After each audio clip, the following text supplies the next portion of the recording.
Hello，大家好，又係我 James，今日帶大家嚟到西半山參觀一個羅便臣道80號比較稀缺嘅戶型，因為成個羅便臣道80號咧都係得10幾間呢啲大兩房啫。咁呢個咧業主就改咗一房，除咗咧比較稀缺嘅係咧，佢連一個車位之外咧，佢又仲望到呢個遠處嘅維港海景。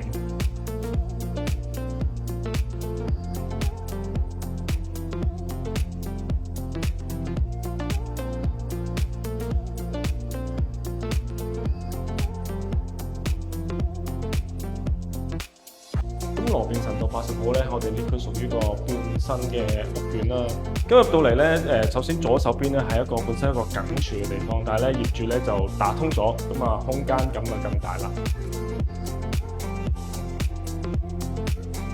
咁啊左手邊咧，另外呢邊咧就係一個本身一個睡房嘅位置，但係咧業主亦都係打通佢改咗大一房，但係咧佢都保留咗一個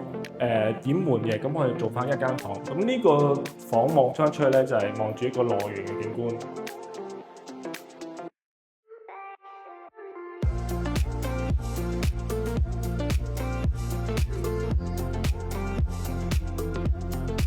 咁再入過嚟呢邊咧就係原本客飯廳嘅位置啦。咁雖然有啲鑽石型啦，但係咧因為就翻個景啦，雖然個層數唔係好高，但係咧呢度望翻出去咧都可以望到 ICC 同埋遠處維港海景。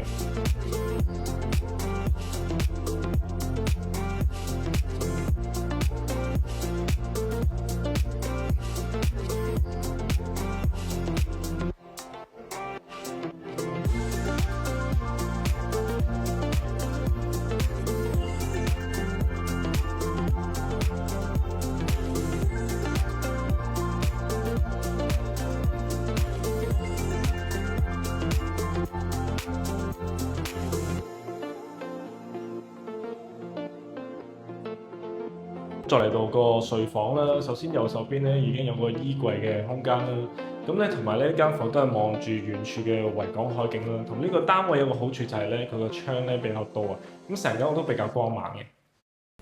如果大家對呢個單位有興趣，又或者想攞多啲樓盤資料，歡迎隨時聯絡我，下次為大家帶來更多單位。拜拜。